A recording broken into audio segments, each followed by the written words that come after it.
ఆవిడ భవిష్యత్తు కార్యాచరణ ఏంటి? తన తండ్రి ఆశయం రాహుల్ గాంధీని ప్రధాని చేయటమే అంటూ స్లోగన్ ఇచ్చినటువంటి వైఎస్ షర్మిల. మరి తన తండ్రి ఆశయాలను జగన్మోహన్ రెడ్డి మరిచారా? మరిస్తే ఎందుకు మరిచారు? తన తండ్రి ఆశయ సాధన కోసం షర్మిల ఏ మేరకు పోరాటం చేసేటువంటి అవకాశం ఉంటుంది ఆంధ్రప్రదేశ్లో? తెలంగాణ కోడళ్ళని, తెలంగాణ రాష్ట్రంలో రాజన్న రాజ్యం తీసుకురావడం కోసం ఇక్కడ పార్టీ పెట్టానని చెప్పిన షర్మిల ప్రస్తుతం ఆంధ్రప్రదేశ్లో తన కుటుంబానికి రాజకీయ భిక్ష పెట్టినటువంటి కాంగ్రెస్ పార్టీలో చేరారు. తన తండ్రికి 2 సార్లు ముఖ్యమంత్రిగా అవకాశం ఇచ్చిన కాంగ్రెస్ పార్టీ కండవ కప్పుకున్నారు. మొత్తానికి అన్న వదిలిన బాణం తిరిగి మళ్ళీ అన్న మీదకే వెళ్ళేటువంటి అవకాశాలు ఏ మేరకు ఉన్నాయి? వైఎస్ఆర్ కాంగ్రెస్ పార్టీ నుంచి బయటకు వచ్చేటువంటి అసంతృప్తులు, మెడలో తెలుగుదేశం జనసేన కండువా కప్పుకోవటానికి ఇష్టపడిన నేతలందరూ షర్మిల వైపు వెళ్ళేటువంటి అవకాశాలు ఏ మేరకు ఉంటాయి? ఇప్పటికే అనేక మంది వైఎస్ఆర్ కాంగ్రెస్ పార్టీకి చెందిన నేతలు వైఎస్ఆర్ టీపీలో వెళ్ళేందుకైతే గతంలో నిరాకరించిన పరిస్థితి. అయితే అటు తెలంగాణలోను ఇటు ఆంధ్రాలోను షర్మిల కాంగ్రెస్ పార్టీలోకి వచ్చిన తర్వాత ఆవిడ నాయకత్వంలో ఏ మేరకు నడుస్తారు? అయితే ఆవిడ కేవలం ఆంధ్రప్రదేశ్కే పరిమితమైనటువంటి పరిస్థితులు అయితే చాలా స్పష్టంగా కనపడతా ఉన్నాయి. వైఎస్ఆర్సీపీ అసంతృప్తులందరూ కూడా షర్మిల నాయకత్వంలో కాంగ్రెస్ కండవ కప్పుకునేటువంటి అవకాశాలు ఏ మేరకు ఉన్నాయి అనేటువంటి అంశాలు చర్చిద్దాం. అదేవిధంగా షర్మిల చేరికతోటి కాంగ్రెస్ పార్టీకి పూర్వ వైభవం వచ్చేటువంటి పరిస్థితులు ఏ మేరకు ఉన్నాయనేటువంటి అంశాలు చర్చిద్దాం. ఇదేవంటి ప్రైమ్ డిబేట్. ఈ ప్రైమ్ డిబేట్లో మనతో పాల్గొనడం కోసం చిరంజీవి నాయక్ గారు, జై భారత్ పార్టీ అధికార ప్రతినిధి మనతో స్టూడియోలో అందుబాటులో ఉన్నారు. అదేవిధంగా పిల్లి మాణిక్యాలరావు గారు, తెలుగుదేశం పార్టీ అధికార ప్రతినిధి మనతో జూమ్ కాల్ అందుబాటులో ఉన్నారు. అదేవిధంగా మేడా సాంబశివరావు గారు, వైఎస్ఆర్ కాంగ్రెస్ పార్టీ సీనియర్ నాయకులు మనతో జూమ్ కాల్ అందుబాటులో ఉన్నారు. అదేవిధంగా శాంతిప్రసాద్ గారు, జనసేన పార్టీ సీనియర్ నాయకులు మరి కొద్దిసేపట్లో మనతో జూమ్ కాల్లో జాయిన్ అవుతారు. రైట్, ముందుగా మేడా సాంబశివరావు గారితో మాట్లాడదాం. మేడా సాంబశివరావు గారు, good evening sir. Good evening అండి బ్రహ్మనాయుడు గారు, మీకు ప్యానల్లో ఉన్న పెద్దలందరికీ నమస్కారం. ఏంటి సాంబశివరావు గారు, కాంగ్రెస్ పార్టీ తీర్థం ఎప్పుడు పుచ్చుకోబోతున్నారు? ఎవరు? మీరే. మాకేం పని? రాజశేఖర్ రెడ్డి గారిని అభిమానించేటువంటి వ్యక్తులు అందరూ ఏ మేరకు మళ్ళీ ఆయన నడిచిన కాంగ్రెస్ పార్టీలో చేరే అవకాశం ఉంటుంది, అందులో షర్మిల నాయకత్వంలో? కరెక్టేనండి. మీరు రాజశేఖర్ రెడ్డి గారు పెట్టిన కాంగ్రెస్ పార్టీలో నుంచే కదా మేము కాంగ్రెస్లో నుంచి విడిపోయి మేము వైఎస్ఆర్ కాంగ్రెస్ పార్టీ పెట్టింది. కొత్తగా పార్టీ పెట్టేది ఏముంది? మేము 2009లో 2010లో రాజశేఖర రెడ్డి గారు చచ్చిపోయినప్పుడు ఆయన్ని కూడా ఎఫ్ఐఆర్లో పెట్టినప్పుడు, జగన్మోహన్ రెడ్డి గారిని కేసు పెట్టినప్పుడు మేము పార్టీ పెట్టాం. మేము వైఎస్ఆర్ కాంగ్రెస్ పార్టీలో ఉన్నాం. కాంగ్రెస్ పార్టీ అక్కడ ఇక్కడ తుడిచిపెట్టుకుపోయింది. మేము కొత్తగా వైఎస్ఆర్ కాంగ్రెస్ పార్టీలో పోయేది ఏముంది? అక్కడ ఎక్కడ తుడిచిపెట్టుకుపోయింది. తెలంగాణ అధికారంలోకి వచ్చింది కదా, మొన్న వచ్చింది 10 సంవత్సరాల తర్వాత, అంతే. ఆంధ్రప్రదేశ్ లేదు కదా, ఇక్కడ 1% కాదు, వాళ్ళకి పార్టీ క్యాడరే లేదు కదా. వస్తే రావచ్చు, పోతే పోవచ్చు, మాకేం పని? మాకు పార్టీ పెట్టాం, పార్టీతో ఫైట్ చేస్తున్నాం. పార్టీ పెట్టినప్పుడు 21 సీట్లు 18 సీట్లు కొట్టాం. మా మీద వాళ్ళ బాబాయ్నే పోటీ పెట్టింది కాంగ్రెస్ పార్టీ, ఆయన ఓడిపోయింది కదా. కాంగ్రెస్ పార్టీ ఇవాళ చేసేది పెద్ద షర్మిలతో ఆ రోజు పెట్టింది కదా పార్టీని. ఏది వివేకానంద రెడ్డిని పార్టీ మీద పోటీ పెట్టినప్పుడు కూడా మేము ఫైట్ చేశాం కదా. వాడు ఓడిపోయారు, పార్లమెంట్కి ఓడిపోయారు, అసెంబ్లీకి ఓడిపోయారు. కాంగ్రెస్ పార్టీ వాళ్ళకి కొత్త చేసి ప్రయోగం లేదు. ఇప్పుడు పురంధేశ్వరి వచ్చిందండి, తెలుగుదేశం పార్టీ ఓట్లు ఏమన్నా పురంధేశ్వరి బీజేపీ కానీ మారుస్తారా? Telugu Desam cadre Telugu Desam, YCP cadre YCP Jaganmohan Reddy కానీ. అంటే బీజేపీ ఎప్పుడు ఆంధ్రప్రదేశ్లో అధికారం చేపట్టిన పరిస్థితి లేదు కదా సొంతంగా. సో కాంగ్రెస్ పార్టీ అనేక దశాబ్దాల పాటు ఆంధ్రప్రదేశ్లో అధికారాన్ని చేపట్టిన పరిస్థితి ఉంది. రాజశేఖర రెడ్డి గారి కన్నా ముందే కాంగ్రెస్ పార్టీ అనేక దఫాలు అధికారంలోకి వచ్చింది. ఒక మాటేనండి, ఇంకా బీజేపీకి సెంట్రల్ గవర్నమెంట్ పార్టీ ఒకటి ఉంది. ఇంకా కాంగ్రెస్ పార్టీకి ఇక్కడ ఏది లేదు, సెంట్రల్ గవర్నమెంట్ పార్టీ లేదు, వాళ్ళ క్యాడర్ లేదు. వాళ్ళకి ఎవరు పోతారు? బీజేపీకి అధికార పార్టీ ఉంది, మనదాకా 4 ఎమ్మెల్యేలు, 2 ఎమ్మెల్యేలు, 2 ఎంపీలు ఉన్నారు. వాళ్ళకి ఎవరు పట్టలేదు కదా. పురంధేశ్వరిని వదిలిపెట్టి తెలుగుదేశం క్యాడర్ ఏమన్నా పురంధేశ్వరి బీజేపీలోకి పోతారా? పోరు కదా.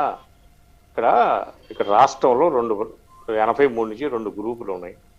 ఒకటి కాంగ్రెస్, ఒకటి నా కాంగ్రెస్ వ్యతిరేకించేవాడు, 2 తెలుగుదేశం వ్యతిరేకించేవాళ్ళు. వాళ్ళు ఎవరెవరు ఎక్కడ ఉండాలనేది వాళ్ళు నిర్ణయించుకుంటారు. జనం కానీ, ఓటర్ కానీ, కేడర్ కానీ వాళ్ళు ఏం ఉండరు. ఊళ్ళలో ఉండాలనుకోండి కాంగ్రెస్ వ్యతిరేకించేవాళ్ళు, తెలుగుదేశాన్ని వ్యతిరేకించేవాళ్ళు అట్టానే ఉంటారు. కానీ మిగిలిన మన ప్రాంతీయ పార్టీలు ఉన్న చోట 3వ ప్రాంతీయ పార్టీ బతకపోవడానికి కారణం ఏంటి? అట్లా ఉండరు. ఏదో 1%, 2% ఓట్లు ఉంటారు తప్ప ఉండరు. ఎక్కడైనా 2 ప్రాంతీయ పార్టీలు ఉన్న చోట బతకదు జాతీయ పార్టీలు ఎక్కడ లేదు. అది సో వైఎస్ఆర్ కాంగ్రెస్ పార్టీలో ఉన్నటువంటి అసంతృప్తులు ఎవరైతే ఉన్నారో వారు షర్మిల నాయకత్వంలో పనిచేసే పరిస్థితి అది కాదండి. రాజకీయ పార్టీ మనిషిన తర్వాత రోగం రాకుండా ఎట్టుండదో రాజకీయ పార్టీలు అసంతృప్తులు అనేది నిరంతర ప్రక్రియ. అది వాళ్ళకి ఇదేమి కొత్త ఎంత కాదు. నిరంతరం మనిషిన తర్వాత జబ్బు లేకుండా ఎట్టుంటది. సో ఇప్పుడైతే వైఎస్ఆర్ కాంగ్రెస్ పార్టీ జబ్బు వచ్చిందా? 2000 చెప్పేదేనండి. 2014లో పోటీ చేస్తే 23 మంది ఎమ్మెల్యేలు పోయారు. మేమన్నా డిసప్పాయింట్ అయ్యామా? 23 మందిలో ఒక ఎమ్మెల్యేనే గెలిచాడు. మేము 50 మందిని మార్చాం 2019కి. మేము గెలిచాం లేదా? అంతే తప్ప రాజకీయ పార్టీలు అనేది నిరంతర ప్రక్రియ అండి. పార్టీలో ఉంటారు, పోయేవాడు పోతూ టిక్కెట్ ఒక్కో నియోజకవర్గంలో ఒక్కో పార్టీలో 3 ఉంటారు యాస్పిరెంటర్. పోతే ఇప్పుడు నిన్న నాని తమ్ముడు పోటాడుకున్నారు. అక్కడ తెలుగుదేశం ఏమైనా వెనకబడిపోయిందా? వాళ్ళిద్దరు పోటాడుకుంటే అది మన అవివేకం. పార్టీ క్యాడర్ పార్టీకి ఉంటుంది. వెనకబడిందే లేదా అనేది రేపు ఎలక్షన్స్ తర్వాత తెలిసిద్ది మనకి. నాని గారు తమ్ముడు ఇద్దరు పోట్లాడుకున్నారు, తెలుగుదేశం వెనకబడిందా అన్నారు కదా, ఆ వెనకబడిందా లేదా అనేది ఆఫ్టర్ ఎలక్షన్స్ తర్వాత అదే లేదు. అసలు నా అంచనా అక్కడ ఏం వెనకబడతాం. వాళ్ళ క్యాడర్ ఒక్క ఓటు కూడా పోదు. రేపు చంద్రబాబు నాయుడు గారికి ఎవరు సీట్ ఇస్తే వాళ్ళకి వెళ్తారు. అది ఫ్యాక్ట్. ఇది నేను చాలా కాన్స్టిట్యూన్సీలు చాలా చూశాను. నేను తెలుగుదేశం నేను విమర్శించడం కాదు, సమర్థించడం కాదు. ఎవరో టికెట్ రానాళ్ళు పోటాడుకుంటే క్యాడర్ కెంపని, ఓటర్ కెంపని వాళ్ళ అభిమానం వాళ్ళు ఓటు వేసుకుంటారు. ఏ పార్టీకి వేసేవాళ్ళు ఆ పార్టీకి వేస్తారు.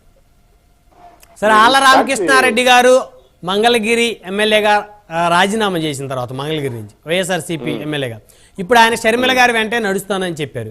సో నడిచేటువంటి అవకాశాలు లేవా? అంటే ఆయన నడిచినా పోయేదేం లేదా? ఏం ఉండదండి. మల్లాది విష్ణు గారు కూడా అదే బాటలో వెళ్ళేటువంటి అవకాశాలు కనపడతాయి. ఎవరిని మల్లాది విష్ణు పోతాడు? మేము టికెట్ ఇవ్వనాళ్ళు ఇప్పుడు 8-9 మంది ఉన్నారు. 23 మంది ఎమ్మెల్యేలు పోతేనే పోలేదు కదండి మాకు. ఇవాళ వీళ్ళు ఇంతవరకు ఇప్పుడు ఒక ఆళ్ల రామకృష్ణారెడ్డి తప్ప ఒక్కడ మా దగ్గర నుంచి పోలా, అసమ్మతిగా ఉన్నారు. టికెట్ రానాడు ఫీలింగ్ ఉంటది. 23 మంది ఎమ్మెల్యేలు మా దగ్గర నుంచి 2 సంవత్సరాల ముందు పోతేనే అక్కడే క్యాడర్ బాల ఓటర్ మాకల్ని మొత్తం గెలిచాగా ఒక అద్దంకి తప్ప. అందుకని అసలు కాదు, తెలుగుదేశం కాదు, వాళ్ళకి వేసే ఓటర్ వాడు స్ట్రాంగ్ గా ఉంటాడు, వాడు అభిమానించే వాళ్ళు ఉంటారు. వీళ్ళు నాయకులు అటు ఇటు ఉరికినంత మాత్రం పోరు కదా. ఇంతకీ సాంబశివరావు గారు మిమ్మల్ని ఒకటి అడుగుతాను, స్ట్రైట్ గా చెప్తారా? మీరు రాజశేఖర రెడ్డి గారి అభిమానా లేకపోతే అప్పట్లో కాంగ్రెస్ పార్టీ అభిమానా? ఫస్ట్ ఆమె కాంగ్రెస్, తర్వాత రాజశేఖర రెడ్డి అభిమాని.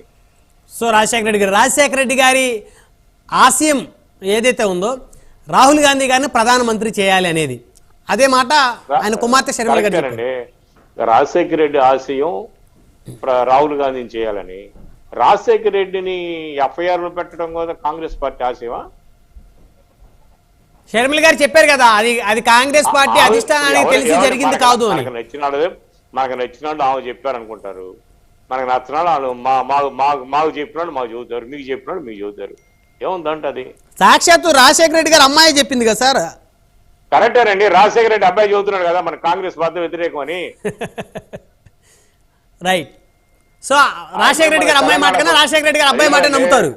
మన తెలంగాణ పోయింది, 2 సంవత్సరాలు పాదయాత్ర చేసింది, అక్కడ పార్టీని విలీనం చేసింది.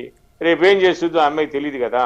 అంటే ఇప్పుడు షర్మిల గారి మీద కూడా ప్యాకేజీ తీసుకొని విలీనం చేశారు, ముద్రేస్తారా వైసీపీ వాళ్ళు?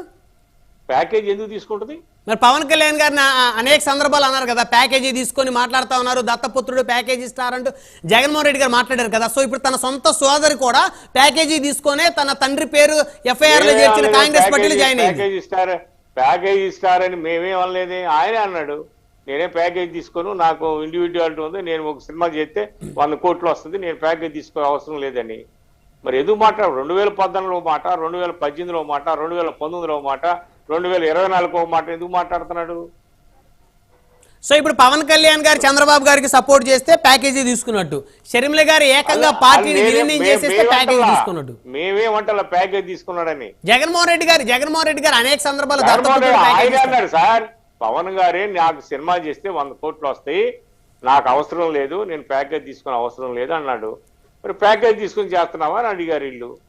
మరి ఏం తీసుకుని చేస్తున్నావు నువ్వు? సంవత్సరానికి 14లో ఒక మాట, 18లో ఒక మాట, 19లో ఒక మాట, 24లో ఒక మాట అని ఏం తీసుకుని చేస్తున్నావు అని చెప్పారు. చంద్రబాబు నాయుడు ఒకసారి 2018లో తెచ్చావు, 2019లో వేరే పోటీ చేసావు, 2024లో కలిసి పోటీ చేస్తా అన్నావు. ఏ పాలసీ మేము చేస్తున్నావు అని అడుగుతున్నారు. అంతే తప్ప మీరేం ప్యాకేజ్ తీసుకున్నానో లేకపోతే అది తీసుకున్నానో ఎందుకు తీసుకుంటారు? ఎవరు ఇస్తారు? రాజకీయ పార్టీలకు ఇంకో పార్టీ ప్యాకేజీలు ఎవరండి అది? ఆ మాట మీ పార్టీ నాయకులకు చెప్పండి, మిగతా పార్టీ నేతల్ని, మిగతా పార్టీ అధినేతల్ని ఆ విధంగా కామెంట్ చేయొద్దని. మేమంటల్లా మీరు అంటున్నారు, మీ పార్టీ చెప్పు, మీ జనసేన నువ్వు మాట్లాడుతున్నావు కదా, మనమే 100 కోట్ల రోజు నాకు వస్తుంది, నాకు డబ్బులు తీసుకోవాల్సిన పని లేదు అంటున్నావు కదా, మీ పార్టీ నాయకుడికి చెప్పు, మీ ఛానల్ ద్వారా ఆ నాయకుడికి చెప్పు.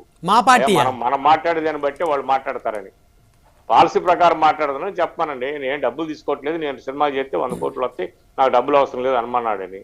మీరెందుకు అన్నట్టు మీరెందుకంటారు? ఎవరు అంటే ఎవరో అనగానే ప్యాకేజ్ అనగానే ఎవరో మాట్లాడతారు, మేఘంగా నాకు 100 కోట్లు సినిమాకి వస్తే నాకు అవసరం లేదని.